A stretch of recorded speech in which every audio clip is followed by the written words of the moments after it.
Alam po ba ninyo ang kayarian ng bayang banal na ipinangako ng Panginoon Diyos? Kaya napakahalaga na tayo po makarating doon. Ang babasahin natin ay nakasulat po dito sa Aklat ng Apokalipsis. Sa 21, 10 hanggang 11, ituloy na po natin sa 18 hanggang 21 at 23 pa, ganito ang maliwanag nating mababasa. At dinala niya akong nasa espiritu sa isang malaki at mataas na bundok. At ipinakita sa akin ang bayang banal na Jerusalem, na nananaog mula sa langit buhat sa Diyos, na may kalwalhatian ng Diyos. Ang kanyang ilaw ay katulad ng isang totoong mahalagang bato, na gaya ng batong haspe, na malinaw na gaya ng salamin. At ang malaking bahagi ng kuta niya ay haspe, at ang bayan ay dalisay na ginto, na katulad ng malinis na bubog. Ang mga pinagsasaligan ng kuta ng bayan ay may pamuting sari-saring mahahalagang bato. Ang unang pinagsasaligan ay haspe. Ang ikalawa ay sapiro. Ang ikatlo ay Calcedonia. Ang ikaapat ay Esmeralda. Ang ikalima ay Sardonica. Ang ika-anim ay Sardio. Ang ikapito ay Crisolito. Ang ikawalo ay Berilo. Ang ikasyam ay Topasio. Ang ikasampu ay Crisopasio. Ang ikalabing isa ay Jacinto. Ang ikalabing dalawa ay Amatista. At ang 12 pintuan ay 12 perlas. At bawat pinto ay isang perlas. At ang langsangan ng bayan ay dalisay na ginto, na gaya ng nanganganinag na bubog. At ang bayan ay hindi nangangailangan ng araw o ng buwan man upang lumiwanag sa kanya, sapagkat nililiwanagan ng kalwalhatian ng Diyos, at ang ilaw doon ay ang kordero. Sa lahat po ng mga sumusubaybay sa amin, ito po ang kayarian ng bayang banal na inihahanda para sa mga maliligtas. Wala pong bansa, isipin po ninyong mabuti, wala pong bansa, walang bayan dito sa mundo na katulad nito. Sapagat ang sabi po sa talata ng Biblia, sana napansin ninyo, na ang bayanan niya ay dalisay na ginto. Isipin nyo, dalisay na ginto.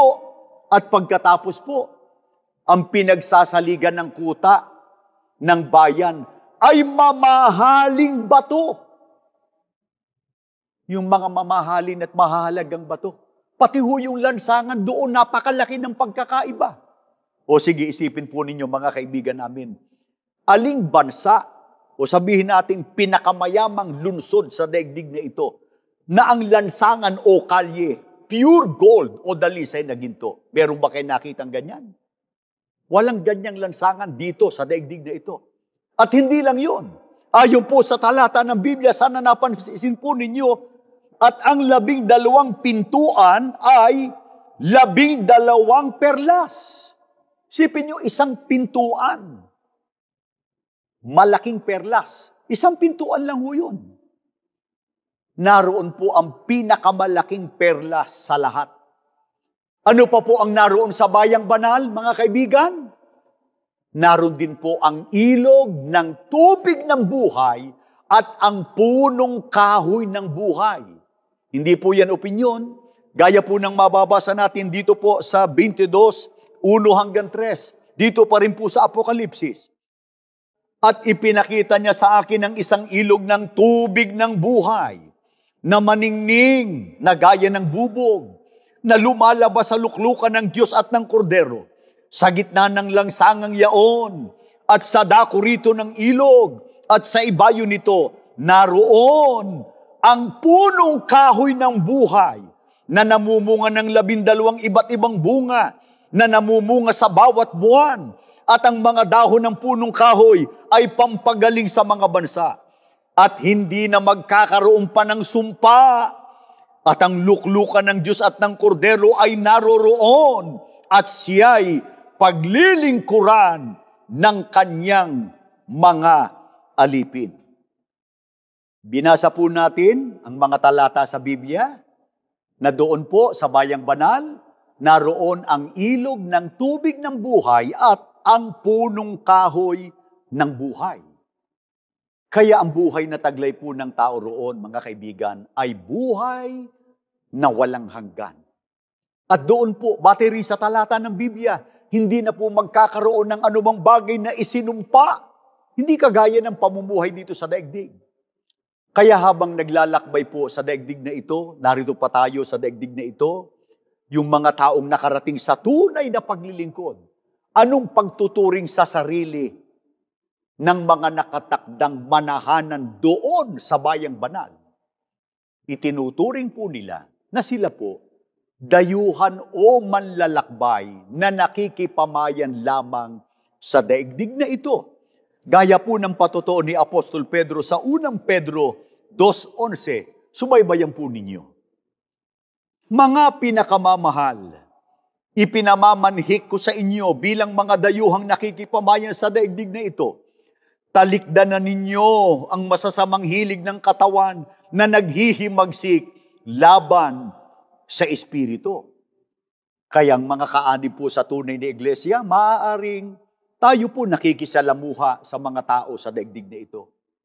Pero para sa mga tunay na nakaunawa ng aral na ito ng Panginoon Diyos, tayo po dayuhan na nakikipamayan lamang. Pansamantala lang.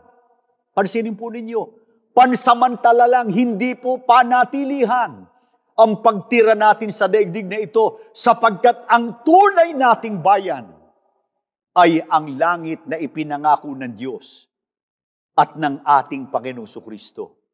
Pakinggan yung patotoo ni Apostol Pablo sa Filipos po, 3:20 hanggang sa talatang 21. Sa kabilang dako, ang langit ang tunay nating bayan. Mula rooy hinihintay nating may pananabik ang Panginoong Kristo, ang ating tagapagligtas. Pagdating ng araw na yaon, babaguhin niya ang ating katawang lupa at gagawing maluwalhati tulad ng kanyang katawan sa pamamagitan ng kapangyarihang ginamit niya sa pagpapasuko sa lahat ng bagay. Napakaliwanag po ng ipinahayag na ito ni Apostol Pablo.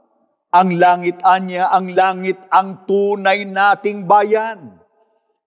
Kaya anong uring katawan na po ang tataglayin ng mga mapapalad na makakapiling ang Panginoon Kristo at ang Diyos doon sa langit o sa Bayang Banal? Ayon kay Apostol Pablo, pagdating niya ng araw na yaon, babaguhin niya ang ating katawang lupa at gagawing maluwalhati tulad ng kanyang katawan. Katawang taglay ng ating Panginoong Kristo. Hinahangad po namin, mga kaibigan, na doon tayo makarating na magkakasama upang magmana ng maluwalhating pamumuhay at ng buhay na walang hanggan. Alam namin, marami sumusubaybay po sa palatuntunang ito, na pinakahahangad din po ninyo na magtamo ng mga dakilang biyayang ito na itinuturo po sa atin ng Biblia. Upang hindi tayo mabigo, sundin natin ang itinuturo ng ating Panginoon Diyos. Itinuro ng ating Panginoon Kristo at maging ng kanyang mga apostol na kaparaanan para tayo ay mapabilang sa mga taong mapapalad na magtatamo ng walang hanggang buhay pagbabalik ng ating Panginoong Kristo. Lahat tayo habang narito sa daigdig, maraming mga suliraning pinagdaraanan, maraming pagluha. Iba't iba tayo ng nasasagupa, pero magkakaroon po ng katapusan o tuldok ang lahat ng ito kapag tayo nakarating sa loob ng tunay na iglesia na natiling sumusunod at itinaguyod ang paglilingkod hanggang sa pagbabalik ng ating Panginoong Hesukristo. Hangad po namin na pinakinabangan po ninyo ang ginawa nating pag-aaral sa pagkakataong ito.